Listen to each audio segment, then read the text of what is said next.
Kamala's audience squirms as she yaks about pachyderms. Our video of the day comes to us from the former VP who made her first major speech last night since Trump took office. And it was another classic ball of verbal vomit.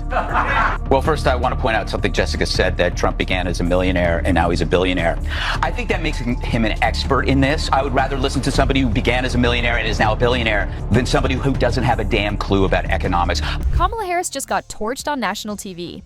And the fire starter? Greg Gutfeld, armed with jokes sharper than a guillotine and zero mercy in sight. What went down wasn't a roast, it was a full-blown political arson, and Harris walked straight into the inferno. Late night didn't just rise from the dead, it kicked down the coffin lid and came out swinging. Gutfeld didn't hold back. He grabbed every awkward giggle, every scrambled sentence, and turned it into comedic napalm. One-liners? Brutal. Timing? Surgical. The vice president's approval ratings weren't just scorched, they were vaporized in real time. It's so powerful. But wouldn't it be more powerful with bongos? Because we know those who try to incite fear are most effective. Hold on, I need a minute. All right, we're back. Greg Gutfeld turned it into a gladiator pit, and Kamala didn't even bring armor. You don't want to miss how deep this takedown cuts. Let's walk through the wreckage. Here she is referencing a viral video of elephants. Watch. Who saw that video from a couple of weeks ago? The one of the elephants at the San Diego Zoo during the earthquake? Think about it. What a powerful metaphor. Yeah. It's almost like they built a wall. Kamala grabbed the mic and once again left clarity in the dust. Her speech? A swirling vortex of vague buzzwords and verbal U-turns. Enter Greg Gutfeld. Sarcasm loaded, aim locked. He didn't just roast her, he dismantled her with sniper precision. What followed wasn't a critique, it was a comedy execution. Kamala Harris will visit the southern border on Friday. She said she's looking forward to finally meeting Justin Trudeau. Speaking of Harris, at the last debate, she said she was a middle-class kid. However, it appears Harris enjoyed things most middle-class kids didn't, like living abroad, private school, at some of the wealthiest places on earth. The only thing she didn't enjoy was a nanny, unlike her husband. Let's get one thing straight. Kamala was aiming for presidential, but delivered a TED Talk sponsored by Confusion. What was meant to inspire quickly spiraled into a linguistic limbo where meaning went to die. The audience wasn't uplifted, they were glitching. And then came Greg Gutfeld, grinning like a man who just discovered the comedy goldmine of modern politics. He didn't just observe the chaos, he grabbed popcorn and turned it into primetime mockery. Kamala seems to have suddenly remembered that we actually have a border.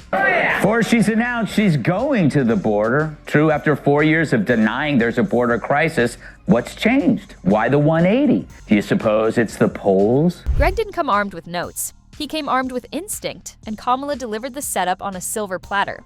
Her speech was less policy and more poetic confusion, dripping with empty phrases and recycled hope-speak. Gutfeld didn't even have to try. The content mocked itself. He just amplified the absurdity. One glance, one smirk, and he turned her attempt at gravitas into a comedy set where the biggest joke was her thinking it landed. Gutfeld didn't critique. He carved through Kamala's speech like a surgeon with a sledgehammer. Every dramatic pause, a bullseye, every hollow phrase, target practice. It was less a reaction and more a public undressing of political theater gone wrong. Kamala spoke like she was unveiling ancient wisdom, but it landed like a malfunctioning GPS, confident, loud, and completely lost. Her metaphors twisted in on themselves, her delivery so painfully proud of its emptiness, you could hear secondhand embarrassment forming. And Gutfeld, he didn't even have to speak to destroy. One look, one smirk. His eyebrows were practically doing parkour. His face said what America was thinking. What is happening? At times, he looked like a man watching a parody of a parody, half amused, half existentially disturbed. By the time Kamala wrapped it all in motivational mumbo-jumbo, Gutfeld was already breaking it down like a man deconstructing a vision board built by a malfunctioning AI. She pitched inspiration, he delivered obliteration. He didn't blink. While pundits were fawning over Kamala's so-called vision, Gutfeld stood tall, arms metaphorically crossed, smirk fully engaged, like a man watching community theater pretend to be Shakespeare. Each metaphor she lobbed, about bridges, dreams, and futures that apparently moonwalk, was met with Gutfeld's deadpan disbelief, as if he were decoding a horoscope written by a fortune cookie on acid. His face told the story. Did she seriously just say that out loud? In public? With a mic? And then he pounced. This wasn't eye-rolling. It was a full-blown verbal parkour routine. She tossed around feel-good slogans like confetti, and he rolled up in logical hazmat gear, vacuuming up every last sparkle of nonsense. Kamala delivered canned inspiration. Gutfeld delivered precision mockery wrapped in a PhD-level takedown. Her speech floated on fluff. He brought the verbal anchor and dropped it hard. While she was spinning word clouds into motivational chaos, he gave the audience a weather report. Storm of delusion incoming. Grab your sarcasm umbrellas. It's hard to kind of figure out what she's saying. Why doesn't anybody ever ask a follow-up question? Like, what do you mean? Well, that should have happened in the debate. Yeah. And the interesting thing is, doesn't do interviews. You would not see her come onto the show, I can tell you right now. We ask her now. Come on this show, Kamala. We'll have a box of wine. But it wasn't just the speech. Gutfeld went for the entire package. He didn't settle for picking at the words. He unpacked the whole Kamala Harris experience like someone unwrapping a gift, only to find it's all glitter, no substance. The laugh, roasted, the head tilts, skewered, the wildly animated hand gestures that look like she's trying to shape policy out of invisible Play-Doh. All of it. Fair game. And Gutfeld didn't just mock, he choreographed. One segment had him comparing her public appearances to performance art gone rogue. Part spoken word, part nervous energy, and somehow all confusion. It wasn't cruel. It was calculated. A 5-star roast delivered with the elegance of someone slicing filet mignon, not swinging a hammer. Because, let's be honest, you don't have to hate Kamala to admit that listening to her speak sometimes feels like your brain just got hit with a software update from 1998. There's buffering, blinking, and then a sudden crash into buzzword chaos. Gutfeld simply grabs the mirror, holds it up, and says, "You see this? Yeah, it's real. You lived it." And the way he does it? Masterful. He doesn't just critique, he stages a comedy opera.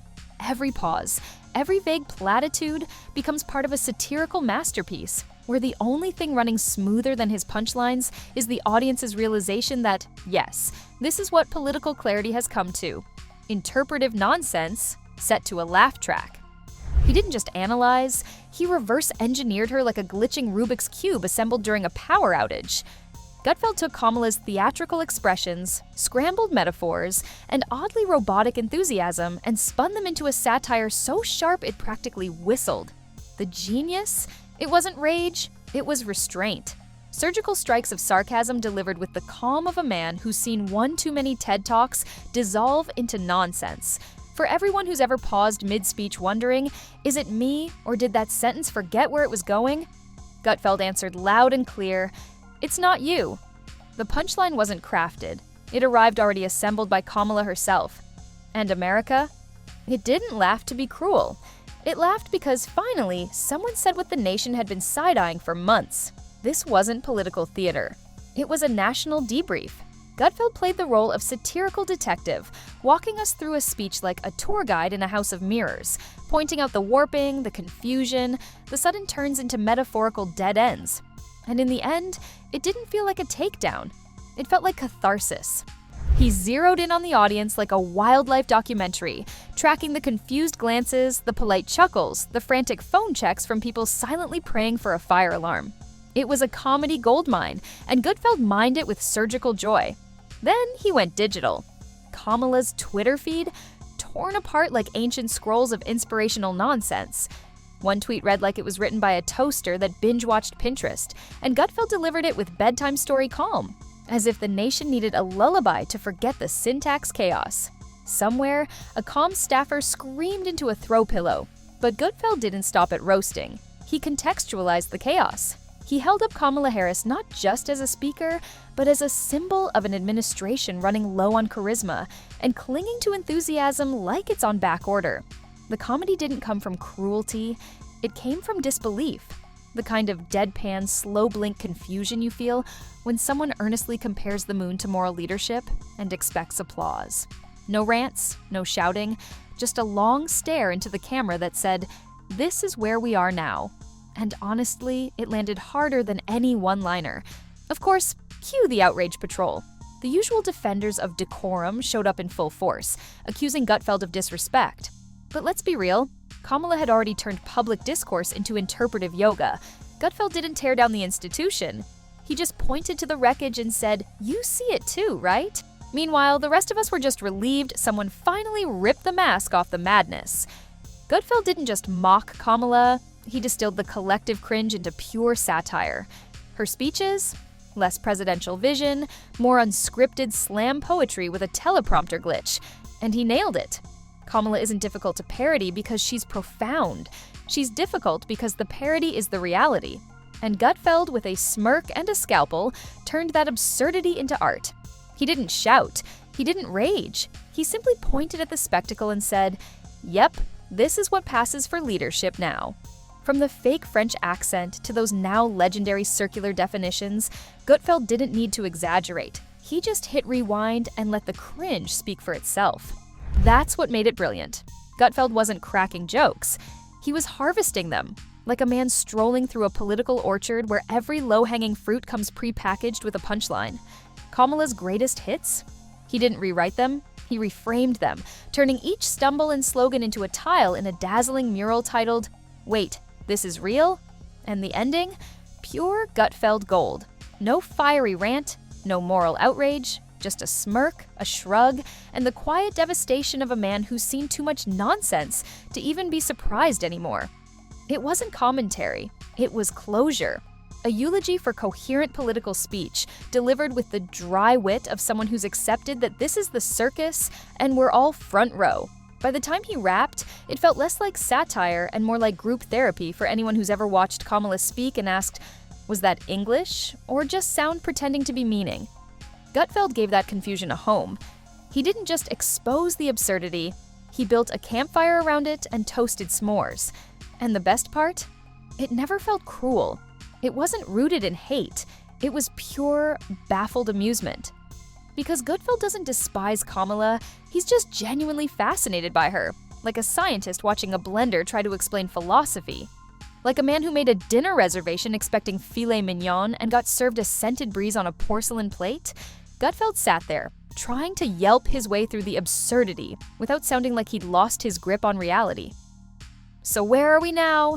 Kamala's still out here juggling metaphors like a tipsy street performer who wandered into a press conference, while Gutfeld lounges at the edge of the spectacle, popcorn in hand, reminding America that polished outfits don't equal coherent policy. He didn't just roast Kamala, he orchestrated a comedy concerto, playing her own words like off-key instruments in a national satire symphony. And as long as she's serving up new material, Gutfeld's got front row seats and a full tank of snark.